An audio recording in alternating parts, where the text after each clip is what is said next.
Hey, what's up, everybody? My name is Steven Dukuba, and I am a lifestyle wedding photographer based in the Netherlands. And if you're wondering what I was doing, when I first started, it's because I find it really awkward that in the past, as I do these type of videos, these type of live videos, I keep looking at the camera and like, am I live? Oh, I'm live. Hey, what's up? It feels awkward. So, yeah, I'm just being who I am. So, welcome. As I said, my name is Steven Nakuba. I'm a lifestyle wedding photographer.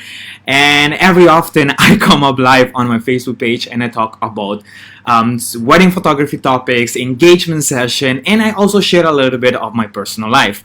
More than anything, this is an opportunity for us to connect on a deep and personal level. So, if you're here, thank you for being here. But today, if you're following me on Instagram, you know that I'm gonna talk about the one thing that I really hate on a wedding day. So if you're here and you come from Instagram, please let me know.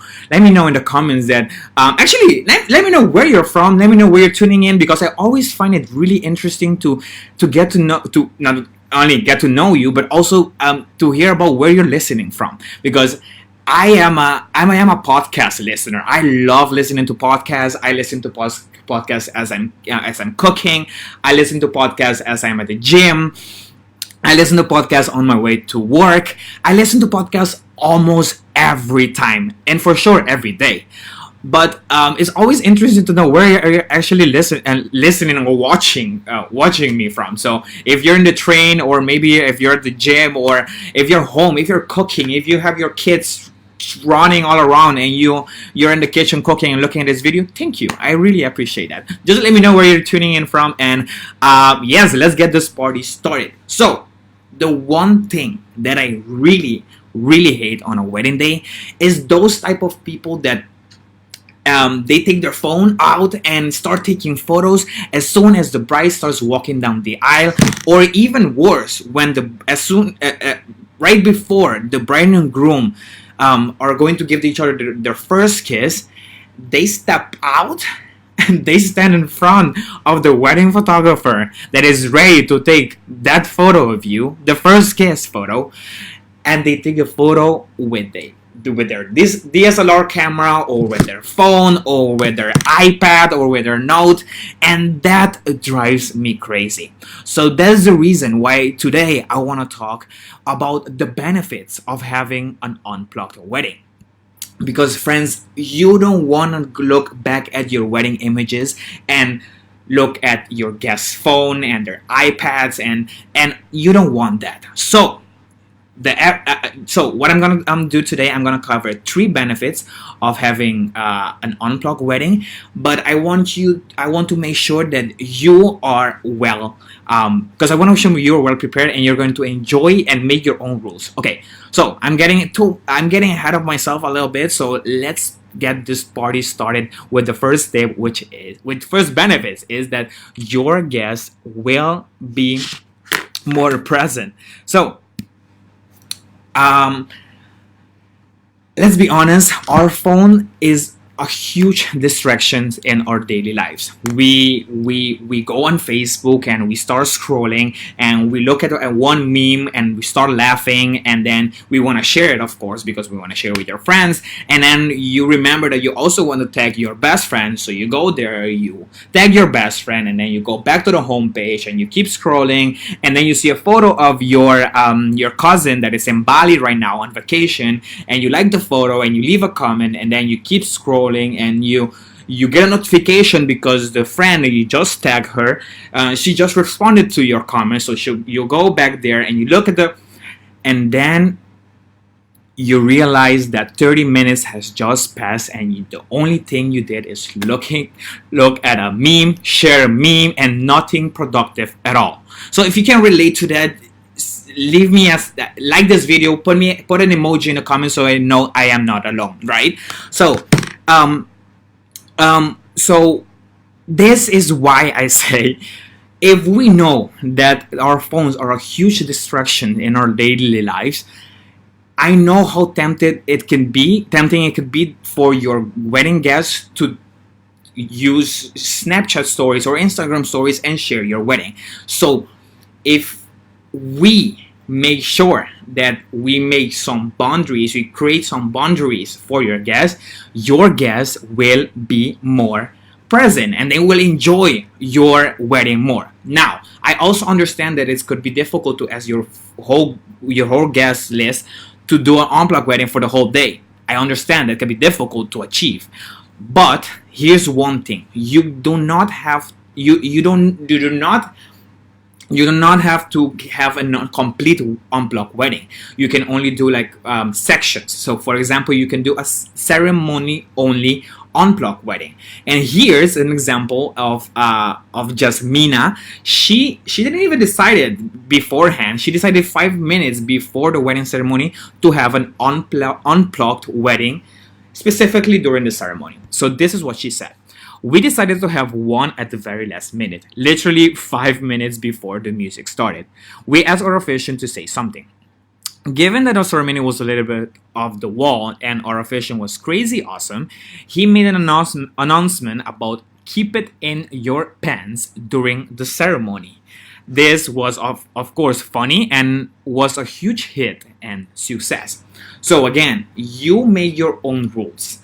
If you want to have your ceremony only unplugged, you do that, but make sure you communicate that with your guests. Now, how to do it? I'm gonna get back on that later on this video. But benefit number 2 is that your professional photos won't be ruined.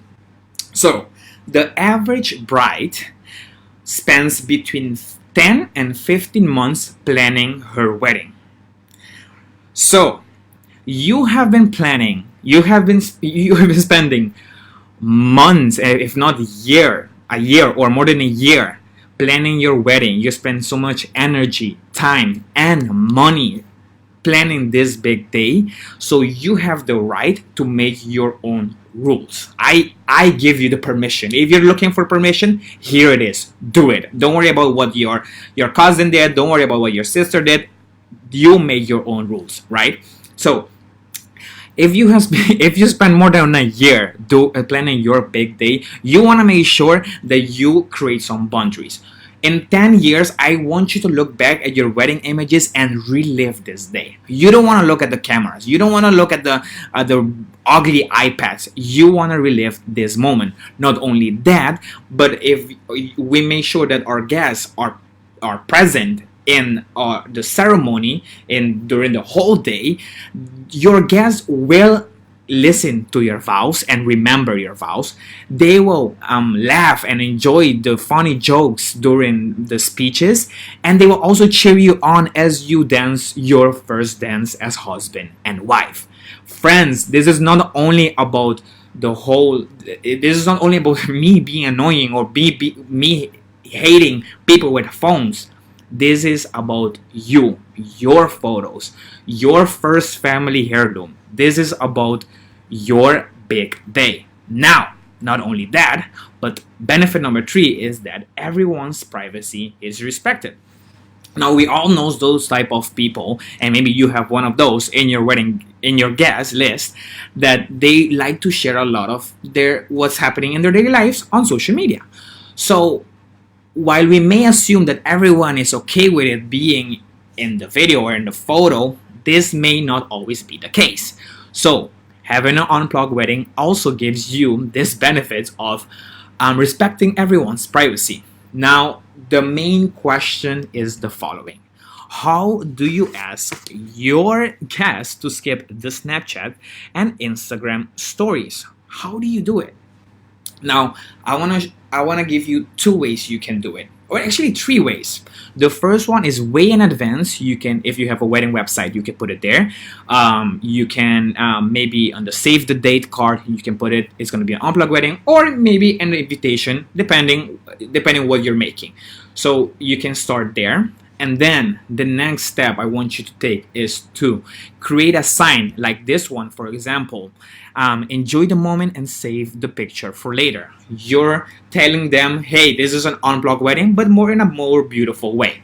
So that's tip number 2. And number 3 is ask your officiant to also ask your wedding guest to make sure their phone is turned off or at least on silent, and that please do not take your phones during the ceremony and just enjoy the whole ceremony, enjoy the wedding day.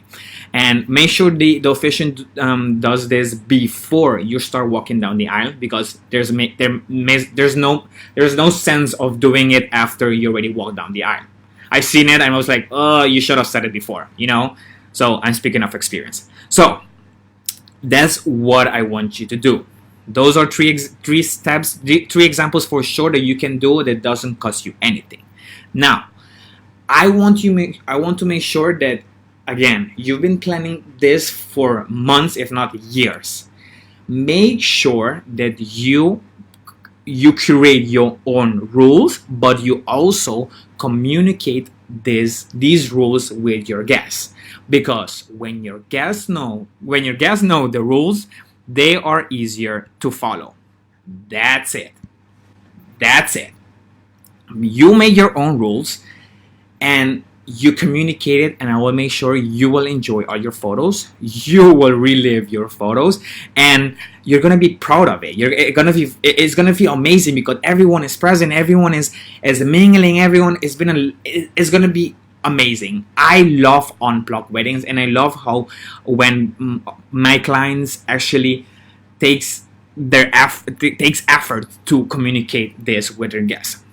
So the last thing that I have for you is I've created this guide, which is the complete wedding photography guide for engaged couples. In this guide, I walk you through the whole process, literally how you should plan your engagement session, what to wear during your engagement session, the complete wedding photography timeline. So I give you one sample with two options, because you can do the first look or you can do the traditional wedding review. Though two different scenarios, two different timelines. So I give you the whole process on how to create the timeline based on your preference. Not only that, but I also added two checklists, one for the bride and one for the groom, to make sure that you get those beautiful images that you see on Pinterest with the invitation, like flat lace with the ribbons and the wedding rings and flowers, and all those beautiful images takes planning in advance. So I've created a whole checklist of what you can plan in advance, and then when your photographer gets there, if I'm your photographer, I'll make sure to get you these images. So you get a complete checklist of that, and also you get tips on planning, tips, for example, if you want a second photographer. There's a lot of information there. So it's this complete wedding photography guide is yours for free if you go to stevendecuba.com/free guide. That's it. That's all you have to do. You put your name, you put your email address, and I will send you an email with the free guide. But what I also want you to do is send me email back, reply to that email, and let me know if you like it, if you hate it, if you think it's the worst, if you think it's the best thing you've ever downloaded.